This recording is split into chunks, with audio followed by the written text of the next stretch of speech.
हालांकि टाटा का being a brand बनता है कि सारे सर्विस सेंटर का फीडबैक लेके सही करवाए। मतलब आप लोगों के लिए कुछ भी कर दो, दिल भी निकाल के दे दोगे ना तो लोग पता क्या बोलेंगे कि यार तूने दिल सही से नहीं काटा है, सही से काटता ना तो मजा आ जाता है। ये वाला हाल है आजकल, कट कर देता। दिस इज प्योर शिट मेरे हिसाब से भाई। तो hello guys, welcome back to my YouTube channel. और भाई टाटा सियरा लॉन्च होने वाली है आज 23 तारीख। ये वीडियो जब डलेगी 24 तारीख होगी, ये हो सकता है 25 को भी डले, बट 24 को डल जाएगी।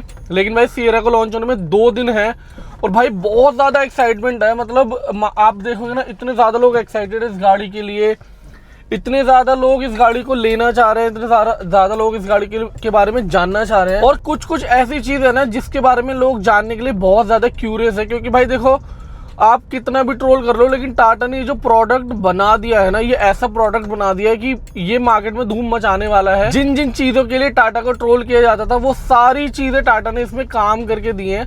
और मतलब अभी इस गाड़ी के बाद बहुत कम लोगों को मतलब शिकायत का मौका मिलेगा, लेकिन जिनको शिकायत है वो शिकायत करते रहेंगे। और भाई एक चीज़ है जिस चीज़ के लिए टाटा को लोग ट्रोल करते रहते हैं, सर्विस बेकार, सर्विस बेकार, सर्विस बेकार, सर्विस बेकार। अब आप मुझे ये बताओ कि सर्विस बेकार होने के बाद भी टाटा की 50-60 हज़ार यूनिट सारी गाड़ियों की हर महीने बिक जाती है। 50-60 हज़ार यूनिट बिक रही है। टाटा नेक्सॉन नंबर 1 पे रही है, टाटा पंच बहुत ज़्यादा बिक रही है, और बाकी और भी गाड़ियां हैं जो इनकी ऑल्ट्रोज है, टियागो है, टिगोर तो कम बिकती है, हैरियर, सफारी, सारी मिला के 50-60 हज़ार यूनिट इसकी हर महीने सेल होती हैं। अब आप बताओ कि अगर सर्विस में टाटा ने काम कर दिया तब क्या हाल होगा। तो लेने वाले लोग ले रहे हैं, ट्रोल करने वाले लोग ट्रोल कर रहे हैं। जिनको प्रॉब्लम आती है उनकी प्रॉब्लम लंबी चलती रहती है, कुछ लोगों की प्रॉब्लम सॉल्व हो जाती है। अभी एक भाई ने मेरी वीडियो पे कमेंट किया था, एक भाई था जो टाटा को ट्रोल कर रहा था सर्विस के लिए, दूसरा भाई ने कमेंट किया कि भाई मुंबई में सर्विस में कोई इशू नहीं है, सर्विस बढ़िया है। It's all about in which part you are living, किस सर्विस सेंटर में आप जा रहे हो, ये बहुत मैटर करता है। कोई सर्विस सेंटर अगर आपको अच्छी सर्विस नहीं दे रहा है और आप बार बार जाते जा रहे हो आपका, तो भाई हालांकि टाटा का बीइंग अ ब्रांड बनता है कि सारे सर्विस सेंटर का फीडबैक लेके सही करवाए। लेकिन अगर ऑन अ ग्राउंड लेवल अगर आपको अपना एक्सपीरियंस अच्छा करना है तो आप सर्विस सेंटर चेंज करके देख सकते हो। बहुत सारे सर्विस सेंटर है जो अच्छा काम कर रहे हैं। भाई फ़ोन ही हिल गया। तो बहुत सारे सर्विस सेंटर है जो बढ़िया काम कर रहे हैं, बट इट्स जस्ट दैट कि भाई आप किस सर्विस सेंटर में जा रहे हो। तो ये मैं इसलिए बोल रहा हूँ क्योंकि मैंने देखा कि बहुत सारे लोगों को सर्विस के कंसर्न्स हैं, लेकिन भाई प्रोडक्ट इतना बढ़िया है ना। अच्छा, एक फनी कमेंट बताता हूँ, यहाँ पर क्या लड़ाई हो गई क्या? एक फनी चीज़ बताता हूँ। एक भाई ने कमेंट, मतलब टाटा का जो हेटर भाई होगा उसने कमेंट किया कि भाई टाटा की गाड़ी तो सर्विस सेंटर में ही रहती है। तो दूसरा भाई ने क्या कमेंट किया कि भाई टाटा की गाड़ी सर्विस सेंटर से आ तो जाती है, आपके फेवरेट ब्रांड की गाड़ी तो सर्विस सेंटर तक भी नहीं पहुँच पाती है। तो ये मुझे बहुत अच्छा कमेंट लगा और पॉइंट है इसमें। चलो ठीक है, उसके बारे में अलग से बात करूंगा, बट इस वीडियो में मैं सियरा के बारे में, हाँ हम लोग टॉपिक से ही भाई भटक गए, तो मैं सियरा के बारे में बात करूंगा और आपको बताऊंगा कि सियरा के अंदर मतलब क्या क्या चल रहा है मार्केट में और क्या क्या चीज़ें आप एक्सपेक्ट कर सकते हो। तो सबसे पहली चीज़ तो लोगों को आ रही है भाई इंजन। अब देखो, इंजन के लिए टाटा को बहुत ज़्यादा ट्रोल किया जाता है कि इंजन आवाज़ करते हैं, और इंजन का है थोड़ा सा नॉइसी रहते हैं, मैं ये नहीं बोलूँगा नहीं होते। जैसे टाटा नेक्सॉन हो गई, टाटा पंच हो गई, टाटा नेक्सॉन बहुत अच्छी पावर जनरेट करके देती है, बहुत बढ़िया गाड़ी है। लेकिन इंजन अगर अच्छा, मैं ये क्यों बता रहा हूँ क्योंकि उस दिन मैं ग्रैंड विटारा के बगल में खड़ा था, ग्रैंड विटारा स्टार्ट थी, मतलब चल रही थी, बंदा बैठता एसी चला के, लेकिन बाहर आवाज़ भी नहीं आ रही थी, इतना साइलेंट इंजन है। लेकिन टाटा में आवाज़ आती है, ये फैक्ट है भाई, इसमें आप कुछ कर नहीं सकते। बट इसका मतलब ये नहीं है कि टाटा नेक्सॉन एक बुरा प्रोडक्ट है। टाटा नेक्सॉन भाई सक्सेसफुल कार है, टॉप सेलिंग कार है इंडिया की सबसे, मतलब इस लास्ट मंथ। तो भाई कुछ तो बढ़िया होगा ना गाड़ी में। और टाटा के इंजन में कभी प्रॉब्लम नहीं आती। टाटा के इंजन नॉइसी ज़रूर होते हैं, लेकिन आपने कोई ऐसा रिलायबिलिटी का इशू नहीं देखा होगा। टाटा की गाड़ी में जो मेनली प्रॉब्लम्स आती है, सबसे पहले तो सर्विस की है, और दूसरी चीज़ जो प्रॉब्लम आती है वो आती है इनके इलेक्ट्रॉनिक्स में। तो इंजन तो रिलायबल है, इंजन चलते हैं, इंजन थोड़े नॉइजी हो जाते हैं 5-6 साल बाद, लेकिन अब वाले इंजन काफ़ी साइलेंट है भाई। तो ऐसा नहीं है कि टाटा काम नहीं कर रहा है। और ये इंजन नॉइज इसलिए करते थे क्योंकि 3 सिलेंडर इंजन थे, लेकिन अब टाटा ने भाई 4 सिलेंडर इंजन निकाल दिया है। तो 4 सिलेंडर इंजन है, you can expect a better reliability and better sound और नॉइस बोल सकते हैं। तो नॉइज ही कम होगा इंजन। हालांकि एग्जैक्टली क्लियर तो तभी होगा जब ड्राइव रिव्यूज इसके आएंगे, लेकिन भाई ऑन द पेपर ये गाड़ी बहुत साइलेंट लग रही है। 4 सिलेंडर इंजन मोस्टली साइलेंट होते ही होते हैं। इंजन आवाज़ इसलिए करते हैं क्योंकि 3 सिलेंडर की होने की वजह से। तो इंजन के मामले में मुझे लगता है कि टाटा ने बहुत अच्छा काम किया है। क्योंकि आपको ऑप्शन भी काफ़ी दे दिए हैं। आपको इसके अंदर 1.5 NA मिलेगा, 1.5 टर्बो मिलेगा, और डीजल में थोड़ी सी कंफ्यूजन है कि 1.5 डीजल आएगा या 2 लीटर डीजल आएगा, लेकिन जो भी इंजन आएगा बढ़िया ही आएगा, क्योंकि इन लोगों ने डीजल इंजन में भी काम किया है। और ये जो 1.5 वाला टर्बो है ये सफारी और आपको हैरियर में भी मिलने वाला है। तो सफारी और हैरियर जो लोग नहीं ले पा रहे थे सिर्फ इसलिए कि उसके अंदर डीजल इंजन आता है, डीजल का आपको पता ही है कि भाई बहुत इशूज़ है। एक तो 10 साल वाला इशू है, उसके बाद DPF के इशूज़ उसके अंदर आते रहते हैं। तो ये चीज़ है। तो इंजन के मामले में टाटा ने सॉर्टेड रखा है। मुझे पूरी एक्सपेक्टेशन है कि ये इंजन काफ़ी बढ़िया रहेगा, क्योंकि 4 सिलेंडर है। दूसरा सर्विस मैंने आपको बता ही दिया कि भाई सर्विस कुछ पार्ट्स में ख़राब है। जैसे एक भाई ने कमेंट किया कि मुंबई में अच्छी सर्विस है। सो इट डिपेंड्स कि where are you located, where are you living, और in which service centre you are visiting again and again. तो अगर आप एक ही ख़राब सर्विस सेंटर बाहर, क्योंकि मैं 4 सर्विस सेंटर चेंज कर चुका हूँ भाई, मेरे को नहीं पसंद आता, मैं किसी और में चला जाता हूँ। अब वाला जो बढ़िया काम करता है, अच्छा काम करता है। बाकी नेक्स्ट पॉइंट भाई, एक भाई ने और कमेंट किया था रस्टिंग। भाई रस्टिंग का ना देखो, वही वाली बात आ जाती है कि आप किस तरह से अपनी गाड़ी को हैंडल कर रहे हो। मेरी गाड़ी है, मैं अपनी गाड़ी को ना बहुत कम वॉश करवाता हूँ। मैं अपनी गाड़ी को ज़्यादा वॉश नहीं करवाता बाहर से, क्योंकि बाहर कैसा पानी यूज़ हो रहा है, क्या यूज़ हो रहा है, वो डिपेंड करता है आपकी गाड़ी को रस्टिंग करना। अब एक बात बताओ, टाटा को लोग ट्रोल करते हैं कि रस्टिंग होती है। भाई मेरा एक फ्रेंड था, उसने गाड़ी ली थी वैगनार। उसका रनिंग बोर्ड आपको पता होगा, रनिंग बोर्ड पूरा का पूरा रस्ट खाया हुआ था। उसको हम लोगों को निकलवा के वेल्डिंग करवा के दूसरा लगवाना पड़ा था। तो ये थोड़ी सी आप लोगों को भी देखना पड़ेगा कि भाई मैं अपनी गाड़ी जैसे कुछ लोग होते हैं कि खुद साफ़ नहीं करना, कपड़ा नहीं मारना, चलो बाहर चले गए, 200-300 रुपये दे दिए और वॉश करा ली, महीने में 4 बार करा रहे हैं। भाई उससे गाड़ी में रस्टिंग आएगी, क्योंकि इसके अंदर आपको पता है कि जो लोहे की जो क्वांटिटी ज़्यादा है और गाड़ी से, तभी गाड़ी भारी है, तभी गाड़ी सेफ़ है। और रस्टिंग इसलिए करती है क्योंकि आप पानी बहुत ज़्यादा यूज़ करते हो। तो ये एक तरीका है कि ये एक तरीका है मेंटेन करने का आपकी गाड़ी। अब आपकी गाड़ी है, आप ऐसे नहीं कर सकते कि गाड़ी ले ली बस अब वो अपने आप मेंटेन करेगी, नहीं, आपको मेंटेन करना पड़ेगा, तभी आप अपनी गाड़ी को बढ़िया रख सकते हो। तो ये भी एक पॉइंट है। तो रस्टिंग के इश्यूज़ मैंने और भी गाड़ियों में देखे हैं, ऐसा नहीं है, मैंने मारुति में भी देखे हैं रस्टिंग के इश्यूज़ और गाड़ियों में आता है। आप स्पेसिफिकली टाटा को ट्रोल इस चीज़ के लिए नहीं कर सकते, और आप ये नहीं बोल सकते कि टाटा की गाड़ी में आता है। भाई और भी गाड़ियों में आते हैं। इट्स जस्ट दैट कि आप लोगों ने अपना ब्लॉक लगा रखा है कि भाई सिर्फ टाटा की गाड़ी में होता है। तो ये आपको चेंज करना पड़ेगा। आगे पीछे हो सकता है, ज़्यादा कम हो सकता है, लेकिन सिर्फ टाटा के साथ है ये सही नहीं है।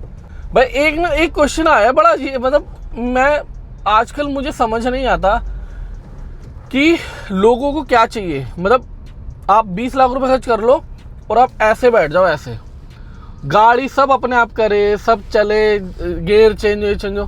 लोग क्या बोल रहे हैं कि जो प्लेसमेंट है स्टार्ट स्टॉप बटन की वो दूर है। यार what the hell you are talking about. मतलब आप गाड़ी में बैठ के क्या एक्सपेक्ट कर रहे हो कि आपकी गोदी के अंदर बटन लगा होगा। यहाँ पर आता है, मेरे जहाँ मैं बैठा हूँ इसके लेफ्ट में बटन है यहाँ पर, ठीक है। अब यहाँ पर प्रॉब्लम आती थी लोगों को, तो टाटा ने यहाँ कर दिया, स्पेसिफिकली एक जगह बना के बटन दिया है। अब लोगों को उसमें भी प्रॉब्लम आ रही है कि यार ये ना दूर पड़ेगा। भाई मेरा तो हाथ नहीं पहुंच रहा, मैं तो नवाब का सी हूँ, सॉरी फॉर दिस लैंग्वेज, मैं तो नवाब हूँ भाई कि मैं इतनी दूर। यार what are you talking about. भाई आप भूल गए क्या वो वाले ज़माने जब स्टीयरिंग ऐसे चलते थे, स्टीयरिंग ऐसे घूमते थे हाइड्रोलिक वाले, और गियर बिल्कुल टाइट डल रहे हैं। इतना भी नहीं होना चाहिए ना, इतना भी फिनिकी नहीं होना चाहिए ना कि यार आप इतनी कमियां निकाल रहे हो कि इसकी प्लेसमेंट गलत है। तो ये तो भाई मेरे को बहुत स्टूपिड बहुत ज़्यादा स्टूपिड चीज़ लगी कि लोगों को पता नहीं क्या है, पैसे खर्च कर रहे हैं। आई अंडरस्टैंड कि आप अपनी हार्ड अर्न मनी लगा रहे हो, but that does not mean कि आप कुछ भी डिमांड करोगे कि यार तुमने ना बहुत दूर लगा दिया, यहीं दे देते, मेरे सर पे लगा देते तो मैं यहीं से स्टार्ट कर देता।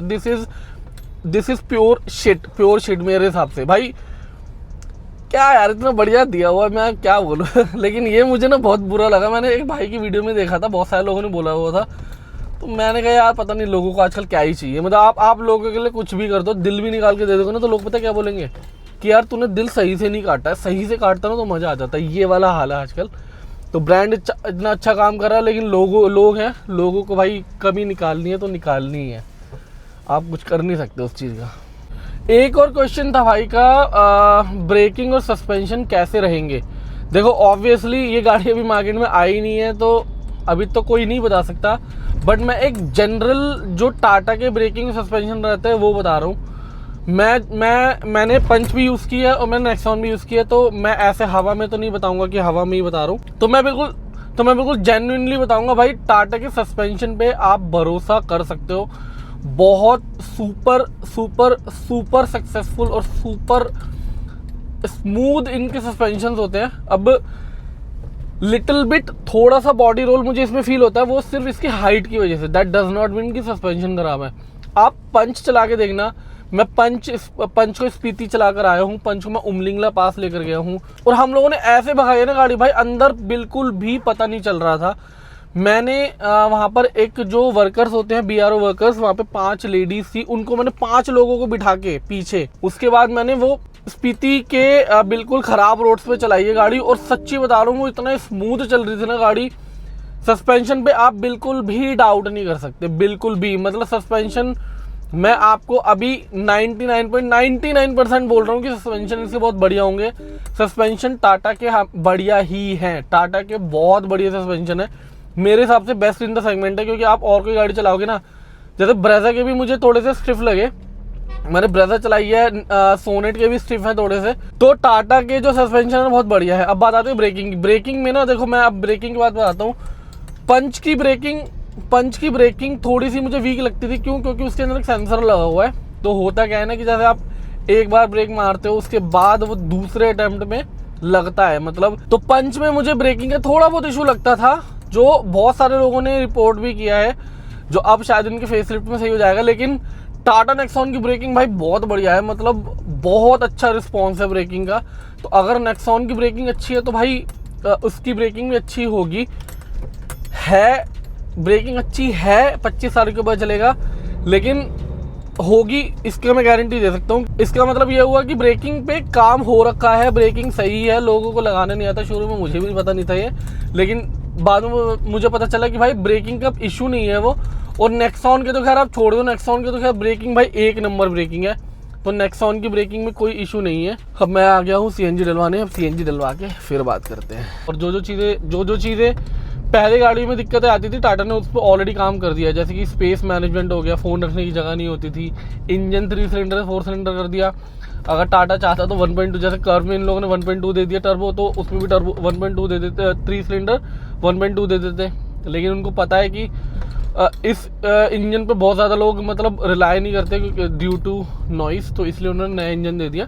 तो ये सारी चीज़ें ऑलरेडी टाटा ने सॉर्ट कर दिया है। एक और चीज़ है जिस पे लोग कंसर्न है, ये वाला कंसर्न लोगों ने कर्व के टाइम पे भी उठाया था कि साइड में जो ग्लॉसी वाली क्लैडिंग है। भाई देखो, अगर आपके पास गाड़ी है या थी या देखी होगी किसी की, तो जो मैट वाली क्लैडिंग होती है ना, वो ख़राब हो जाती है, उस पर वो वाइट हो जाती है। तो होता है ना, वो थोड़ा टाइम बाद बेकार लगने लग जाती है और आपको बार बार सही करना पड़ता है। इसके अंदर आपको एक काम करना है, आप पूरी गाड़ी पे PPF कराओ या मत कराओ, इस पार्ट पे PPF करा लो, आपकी गाड़ी हमेशा चमकी हुई रहेगी। जो ग्लॉस वाला होता है ना, उसके अंदर आप पानी लगाओ, उसके ऊपर आप थोड़ी सी पॉलिश लगाओगे, वो थोड़ी देर में फिर से वैसी हो जाएगी, मिट्टी चिपक के। इस वाली में मेरे को बेस्ट चीज़ ये लगती है, क्योंकि यार गाड़ी ना अच्छी लगेगी। तो अगर PPF नहीं कराओगे तो प्रॉब्लम आ सकती है, लेकिन अगर आपने PPF करा लिया ना, तो ये प्रॉब्लम हो जाएगी सॉल्व, फिर आपको कोई प्रॉब्लम आएगी नहीं, फिर आप आराम से इस गाड़ी को चला सकते हो। और बस आपको करना कुछ नहीं, कपड़ा मारना है। और ये गाड़ी ये क्लैडिंग लुक वाइज मैट वाले से ज़्यादा अच्छी है। तो अगर कोई एक प्रॉब्लम है ना, तो उसका सॉल्यूशन भी है। तो सॉल्यूशन के बारे में अगर हम सोचें तो सॉल्यूशन ये है कि PPF करा लोगे तो ये प्रॉब्लम आएगी ही नहीं। तो ये भी कंसर्न है, प्रॉब्लम है, मैं ये नहीं बोलूँगा प्रॉब्लम नहीं है, मैं ये नहीं बोलूँगा कि प्रॉब्लम नहीं है। क्योंकि देखो, जैसे मैंने अपनी गाड़ी में PPF नहीं कराया भाई, कौन 1 लाख रुपये खर्च करेगा। लेकिन अगर आप कर सकते हो तो इसका सॉल्यूशन यही है कि PPF करा लो और फिर आपकी ये प्रॉब्लम दिक्कत नहीं आएगी। बाकी भाई कुछ एक मैं इस गाड़ी के वो बता देता हूँ आपको, मतलब USPs क्या है। देखो, dimension best in the segment है। आप अगर इसके सेगमेंट की किसी भी गाड़ी से कंपेयर करोगे ना, आपको दिखने में मतलब स्पेक्स पे तो आप बाद में जाओगे, आपको दिखने में ही समझ आ जाएगा कि गाड़ी अपने सेगमेंट में सबसे बड़ी है। बाकी भाई best interiors in the segment है, best dimension in the segment है, लुक वाइज डिफेंडर लग रही है, best looks in the segment है। मतलब आप डिसएग्री कर ही नहीं सकते इस गाड़ी के। तो मेरे को बहुत कम लोग लुक्स